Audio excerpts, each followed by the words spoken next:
और आप जानते हैं कि आज रविवार और आज कांग्रेस पार्टी रामलीला मैदान में एक वोट चोरी के ऊपर रैली कर रही है। ऐसा कहना है कि कांग्रेस पार्टी के बाकी राज्यों से भी लोग इसमें सम्मिलित होने के लिए आ रहे हैं। बड़ा आश्चर्य का विषय है। सदन और पार्लियामेंट जो लोकतंत्र का सबसे बड़ा मंदिर होता है, उस मंदिर में चर्चा होने के पश्चात, सघन चर्चा होने के पश्चात कांग्रेस पार्टी अब रैली कर रही है वोट चोरी को लेकर, एसआईआर को लेकर। आप सभी जानते हैं कि किस प्रकार इसी कांग्रेस पार्टी ने एसआईआर के ऊपर चर्चा करने के लिए आवेदन दिया था पार्लियामेंट में, और पार्लियामेंट में इलेक्शन रिफॉर्म्स को लेकर, जिसमें एसआईआर के विषय में सभी कांग्रेस पार्टी के वक्ताओं ने, सभी विपक्ष के वक्ताओं ने अपने मन की बात रखी, अपने विषय को रखा, वो हमने सुना है। और उसका उत्तर माननीय गृह मंत्री जी ने भी दिया। राहुल गांधी जी ने जब इलेक्शन रिफॉर्म के बारे में अपने विषय को रखा, तो उनके सतही राजनीति, the superfluous attitude of Rahul Gandhi's politics was quite evident that day. जो व्यक्ति हर दिन टी शर्ट पहनते थे, वह व्यक्ति उस दिन कुर्ता पजामा पहन के आए और उन्होंने एक बहुत बड़ा लेक्चर खादी के ऊपर दिया कि खादी जो है वो देश की आत्मा होती है। कांजीवरम साड़ी से लेकर बाकी सभी साड़ियों के विषय में, और किस प्रकार फैब्रिक एक दूसरे से जुड़े हुए हैं, एक फैब्रिक के ऊपर हमें लेक्चर सुनने को मिला। अब देखिए, एक व्यक्ति जो कभी खादी नहीं पहनता, एक व्यक्ति जो टी शर्ट पहनता है, वो केवल एक भाषण देने के लिए खादी पहन के आता है। उसी से ही राजनीति के असली रूप, असली रंग ढंग राहुल गांधी जी का ये मालूम पड़ता है। And he fabricated a story of SIR. He fabricated a story which was completely false about elections in India, fabrication of how EVMs were tampered with. ये सारा फैब्रिकेशन उन्होंने किया है। और जब जवाब दिया गया गृह मंत्री जी का, हमने देखा कि एक एक बिंदु का, बिंदुवार माननीय अमित शाह जी जो देश के गृह मंत्री है, उन्होंने बिंदुवार जवाब दिया कि 45 दिन के बाद सीसीटीवी फुटेज क्यों खारिज कर दिया जाता है, क्योंकि 45 दिन के अंदर ही आप इलेक्शन को चैलेंज कर सकते हैं। एसआईआर का अर्थ होता है परिष्कृत करना, सफाई करना इलेक्टोरल रोल को। It is the cleansing process of the electoral roll. पहले भी हुआ है, 2003 के पश्चात एसआईआर नहीं हुआ, तो एसआईआर होने की आवश्यकता क्यों है, इस विषय को लेकर भी आदरणीय गृह मंत्री जी ने विस्तार में अपने विषय को रखा। और वोट चोरी अगर वास्तविक रूप में किसी ने किया, तो किस 3 ओकेजन पे, किस 3 समय पर वोट चोरी हुआ, यह भी माननीय गृह मंत्री जी ने बताया।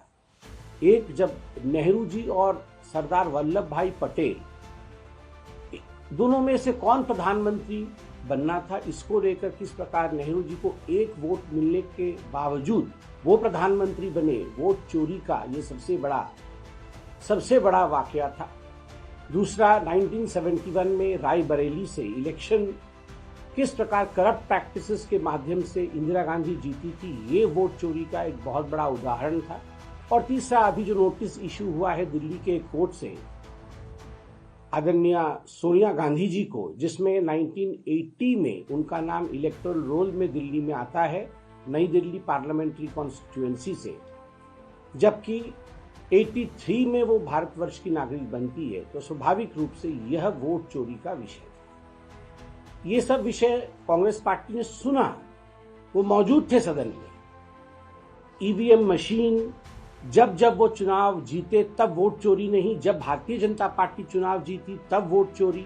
तेलंगाना, कर्नाटक, हिमाचल प्रदेश, खुद प्रियंका वाड्रा जी का चुनाव, ये वोट चोरी नहीं है। मगर जहां जहां बीजेपी जीती, कड़वा कड़वा, थू थू, मीठा मीठा, गप गप, इस विषय में भी अमित शाह जी ने बोला, तो कांग्रेस पार्टी ने सुना। मगर जब गृह मंत्री जी ने घुसपैठियों का जिक्र किया कि घुसपैठियों को बचाने के लिए कांग्रेस पार्टी चेष्टा कर रही है, तब कांग्रेस पार्टी तुरंत उठकर खड़ी हुई, उन्होंने प्रतिरोध किया और फिर वॉकआउट किया। तो एक बात संपूर्ण रूप से स्पष्ट होता है कि ये जो SIR को लेकर रैली हो रही है, ये केवल और केवल किस प्रकार से घुसपैठियों को बचाने का कवायद आगे बढ़ाया जा सके, घुसपैठियों को बचाने की जो रैली है वही कांग्रेस पार्टी कर रही है। वो वॉकआउट करती है घुसपैठियों के नाम। आप सुनिए, प्रधानमंत्री जी ने भी कहा था इस विषय को बिहार के चुनाव के समय। आप सुनिए किस प्रकार से सदन में खड़े होकर अमित जी ने जब घुसपैठियों के विषय में कहा तब तुरंत वॉकआउट करती है कांग्रेस पार्टी।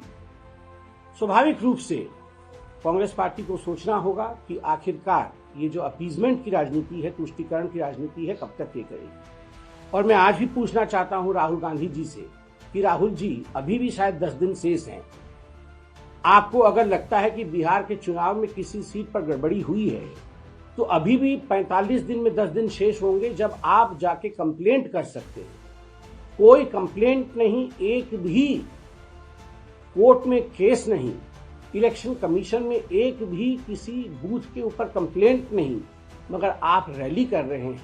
यही दिखाता है कि हाथ में वास्तविकता नहीं है, मगर एक भ्रम की स्थिति उत्पन्न करने की चेष्टा आप लोग कर रहे हैं।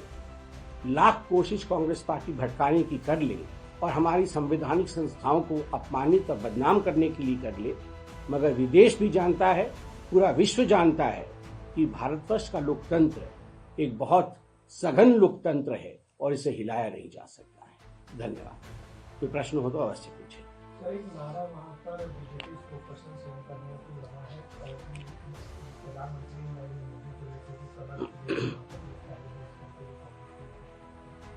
देखिए, आपका प्रश्न है कि अभी रामलीला मैदान में जो रैली कांग्रेस पार्टी की वोट चोरी को लेकर हो रही है, उसमें कांग्रेस पार्टी के कुछ लोगों ने नारा लगाया है मोदी जी को लेकर कि कब्र खुदेगी। मैंने अभी व्यक्तिगत रूप से वह नारा नहीं सुना है, तो चूंकि आपने प्रश्न पूछा है, मैं इसको तथ्यात्मक रूप से देखूंगा और इसमें अगर वास्तविकता है, इस प्रकार का नारा अगर लगा है, तो मुझे लगता है कांग्रेस अभी भी जान नहीं पा रही है। जब जब उन्होंने मोदी जी के खिलाफ गालियों का प्रयोग किया है, उनके परिवार के खिलाफ, उनकी माता जी को गाली दी है और व्यक्तिगत रूप से मोदी जी के लिए इन प्रकार के शब्दों का प्रयोग किया है, तब कांग्रेस को जनता ने नकारा है। अभी कुछ दिन पहले उनके एक प्रवक्ता ने मोदी जी के AI वीडियो को डाला था, जिसमें मोदी जी को चाय ले लो करके दिखाया गया था। तो स्वाभाविक रूप से कांग्रेस पार्टी में मनीशंकर अय्यरों की कमी नहीं है। ये मनीशंकर अय्यर की मेंटालिटी है, जिसमें मोदी जी को गाली देना, अहंकार का झलकना और सबसे बड़ी बात है तुष्टीकरण की राजनीति के माध्यम से मोदी जी को नीचा दिखाने की कोशिश करना। मगर जनता जनार्दन जिससे प्यार करती है, जनता जनार्दन कभी भी उनके खिलाफ गाली नहीं सहती। सर, प्रमोद तिवारी का एक बयान आया है रैली से रिलेटेड। उन्होंने कहा दिल्ली में आज ग्रैब कोड इसीलिए लगाया गया है कि लगता है कि गाड़ियां जो बाहर से कांग्रेस पार्टी के नेताओं की आ रही हैं, कार्यकर्ताओं की आ रही है, उन्हें रोका जाए। तो प्रदूषण को लेकर जो ग्रैब कोड लगा उसमें वो रैली से लिंक कर रहे हैं कि ग्रैब कोड इसलिए लगा कि गाड़ियां रोकी जा सकें।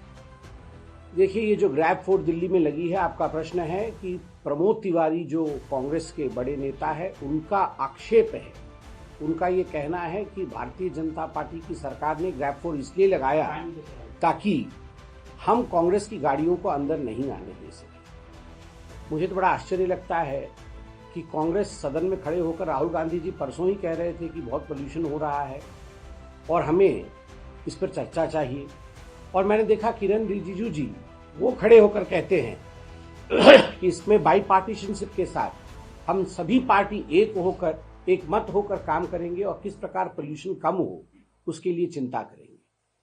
ये सारे पोल्यूशन के विषय में तो कांग्रेस पार्टी और राहुल गांधी खुद ही कह रहे हैं कि जो जो मेजर्स उठाना चाहिए वो उठाना चाहिए, और जब आप ग्रैब फोर्स लगाते हैं तो आप कहते हैं कि राजनीति के कारण लगाया जा रहा है। मुझे लगता है कि इन दोनों विषयों को लेकर कहीं न कहीं कांग्रेस के अंदर ही भ्रांति है, उनको इस भ्रांति से दूर आना चाहिए।